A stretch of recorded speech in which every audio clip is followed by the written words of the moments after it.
మాచర్ల మాజీ ఎమ్మెల్యే వైఎస్ఆర్సీపీ నేత పిన్నెల్లి రామకృష్ణారెడ్డికి కోర్టు 14 రోజుల రిమాండ్ విధించింది. దీంతో ఆయన్ను నెల్లూరు జైలుకు తరలించారు. ఎన్నికల సందర్భంగా నమోదైన కేసులో పిన్నెల్లి బెయిల్ పిటిషన్ను హైకోర్టు తిరస్కరించింది. హైకోర్టు తీర్పు నేపథ్యంలో అరెస్టు వారెంట్తో పోలీసులు పిన్నెల్లి రామకృష్ణారెడ్డి నివాసానికి వచ్చారు. పోలీసులు రామకృష్ణారెడ్డిని అరెస్ట్ చేసి నరసరావుపేట ఎస్పీ ఆఫీసుకు తరలించారు. అసెంబ్లీ ఎన్నికల పోలింగ్ సందర్భంగా జరిగిన గొడవల నేపథ్యంలో పిన్నెల్లిపై పోలీసులు కేసు నమోదు చేశారు. దీనికి తోడు మరో 2 కేసుల్లో పోలీసులు చర్యలు చేపట్టారు. ఇదే విషయానికి సంబంధించి మరింత సమాచారం మా కరెస్పాండెంట్ నాగేశ్వరరావు అందిస్తారు. Nageswararao, good morning. ఎట్టకేలకు పిన్నెల్లిని నిన్న అరెస్ట్ చేసినటువంటి సిచ్యువేషన్ కోర్టు కూడా 14 రోజుల రిమాండ్ కు పంపించినట్టు తెలుస్తుంది. అప్డేట్స్ ఏంటి? Good morning Sandeep. ఆంధ్రప్రదేశ్ లోని పల్నాడు జిల్లాకు చెందిన మాచర్ల నియోజకవర్గ మాజీ ఎమ్మెల్యే పిన్నెల్లి రామకృష్ణారెడ్డి అంకానికి సంబంధించి ఫుల్ స్టాప్ పడిందని చెప్పుకోవచ్చు. ఏదైతే ఆంధ్ర రాష్ట్రంలో ఒక ఉత్కంఠ వాతావరణం నెలకొంది ఎన్నికల నేపథ్యంలో ఆ మాచర్ల నియోజకవర్గంలోని పాలవాయి జంక్షన్ పోలింగ్ బూత్ వద్ద మాచర్ల ఎమ్మెల్యే పిన్నెల్లి రామకృష్ణారెడ్డి ఆ ఈవీఎం ప్యాడ్ ను ధ్వంసం చేశారు. ధ్వంసం కేసు ఒక్కసారిగా రాష్ట్ర వ్యాప్తంగా కాకుండా దేశవ్యాప్తంగా కూడా సంచలనం కలిగించింది.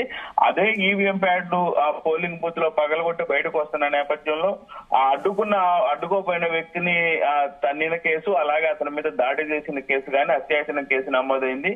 ఈ 2 కేసులు నమోదైన నేపథ్యంలో కూడా ఒకసారిగా రాష్ట్ర వ్యాప్తంగా సంచలనం కలిగించింది. సిట్టు విచారణ సందర్భంగా పల్నాడు జిల్లాలో ఎందుకు అంత గొడవలు జరుగుతున్నాయి, పల్నాడు జిల్లాతో పాటు రాష్ట్ర వ్యాప్తంగా కూడా గొడవలు జరుగుతున్న నేపథ్యంలో ఎందుకు గొడవలు జరుగుతున్నాయి అంటే కేంద్ర ఎన్నికల సంఘం సీరియస్ అయింది. ఈ నేపథ్యంలోనే పల్నాడు జిల్లాకు సంబంధించిన ఎస్పీ, కలెక్టర్ ఇద్దరు కూడా ఒకరు సస్పెండ్ అవ్వగా ఒకరు బదిలీ అయిన ఘటన చూసాం. అయితే ఈ నేపథ్యంలోనే ఆ సిట్టు విచారణ వేశారు. సిట్టు విచారణ సందర్భంగా విచారణకు వచ్చిన సిట్టుకి ఏదైతే పిన్నెల్లి రామకృష్ణారెడ్డికి సంబంధించిన అంశం ఒకసారిగా వెలుగులోకి వచ్చింది. ఈవీఎం ప్యాడ్ బద్దలు కొట్టింది.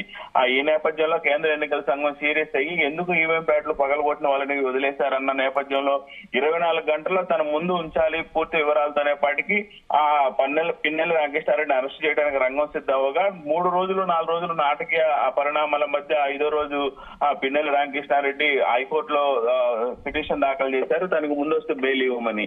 ముందస్తు బెయిల్ ఇవ్వమని పిటిషన్ దాఖలు చేసిన నేపథ్యంలో ఈ 2 కేసులకు సంబంధించి కూడా హైకోర్టులో విచారణ జరుగుతున్న సందర్భంగా హైకోర్టు స్టే ఇచ్చింది. ఏదైతే ఆంధ్రప్రదేశ్ వ్యాప్తంగా పిన్నెల్లి రామకృష్ణారెడ్డితో పాటు ఏ ఎమ్మెల్యే అభ్యర్థికి సంబంధించి కూడా అరెస్టు చేయొద్దని ఎన్నికల రిజల్ట్ 4వ తారీఖు ఉన్న నేపథ్యంలో 5వ తారీఖు సాయంత్రం మరలా హైకోర్టు తీర్పు వెల్లడించిద్దని చెప్పిన నేపథ్యంలో హైకోర్టు తీర్పు మేరకు ఎలక్షన్ దాకా అరెస్ట్ చేయలేదు. 4వ తారీఖు ఎలక్షన్ నేపథ్యంలో మరొక 2 కేసులు కూడా ఆయన మీద నమోదయ్యాయి. కారంపూడిలో సిఐ మీద దాడి చేసిన ఘటన ఒకటి ఉండగా, అలాగే వెల్దుర్తి మండలంలో మరొక కేసు నమోదైంది. మొత్తంగా 4 కేసులకు సంబంధించి కూడా ఒక 2 కేసుల మీద బెయిల్ వచ్చిద్దామని అనుకున్న సందర్భంలో మరొక 2 కేసులు నమోదు చేసిన నేపథ్యంలో 4 కేసులకు సంబంధించి కూడా మరలా హైకోర్టు స్టే విధించిన నేపథ్యం.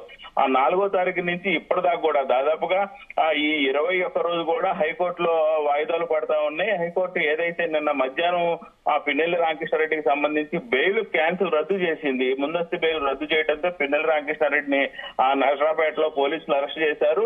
ఈ 21 రోజు కూడా పిన్నెల్లి రామకృష్ణారెడ్డి డైలీ కూడా ఎస్పీ ఆఫీస్కి వెళ్లి ఎస్పీ ఆఫీస్ ముందు సంతకం పెట్టి తాను నరసరావుపేటలోనే ఉన్నానట్టు డైలీ కూడా ఎస్పీకి కనపడే పరిస్థితి ఉంది. నిన్న బెయిల్ రద్దు చేయడంతో పిన్నెల్లి రామకృష్ణారెడ్డి అరెస్ట్ చేసిన పోలీసులు స్టేషన్ కి నరసరావుపేట స్టేషన్ కి తరలిచ్చారు. అక్కడి నుంచి హాస్పిటల్ కి తరలిచ్చి వైద్య పరీక్షల నిమిత్తం కూడా అంతా బానే ఉందన్న పిదప కూడా హైకోర్టులో మాచర్ల కోర్టులో అర్ధరాత్రి హాజరుపరిచారు. మాచర్లలో అర్ధరాత్రి పూట సార్వత్రిక ఎన్నికల పోలింగ్ రోజు ఈవీఎం ధ్వంసంతో పాటు ఎన్నికల అల్లర్ల కేసులో కూడా కేసులకు సంబంధించి మాచర్ల కోర్టులో పోలీసులు రిమాండ్ హైకోర్టుకి మాచర్ల కోర్టుకి పంపించగా 14 రోజులు కోర్టు జ్యుడిషియల్ రిమాండ్ విధించింది. మార్చిల్లో జూనియర్ సివిల్ జడ్జి ముందు పిన్నెల్లి రామకృష్ణారెడ్డిని అర్ధరాత్రి కూడా ప్రవేశపెట్టగా అయితే ఈవీఎం ధ్వంసం సహా 4 కేసుల్లో విచారణ చేపట్టారు. 2 కేసుల్లో బెయిల్ మంజూరు కాగా మరొక 2 కేసుల్లో రిమాండ్ విధించారు. ఆ 2 కేసులు బెయిల్ మంజూరు చేయని 2 కేసులు కూడా పోలింగ్ బూత్ లో నుంచి బయటకు వచ్చినప్పుడు నంబూరు శేషగిరిరావు అనే వ్యక్తిపై దాడి చేశారు. హత్యాయత్నం కేసు నమోదైంది. అలాగే కారంపూడి సిఐపై దాడి కేసులో కూడా బెయిల్ మంజూరు కాలేదు. ఈ 2 కేసులకు సంబంధించి కూడా 14 రోజులు రిమాండ్ విధించారు. అలాగే ఈవీఎం ధ్వంసం, మహిళ దాడి కేసులో ఈ 2 కేసులో ఈవీఎం ధ్వంసం, మహిళపై దాడి ఈ 2 కేసుల్లో మాత్రం బెయిల్ మంజూరైంది.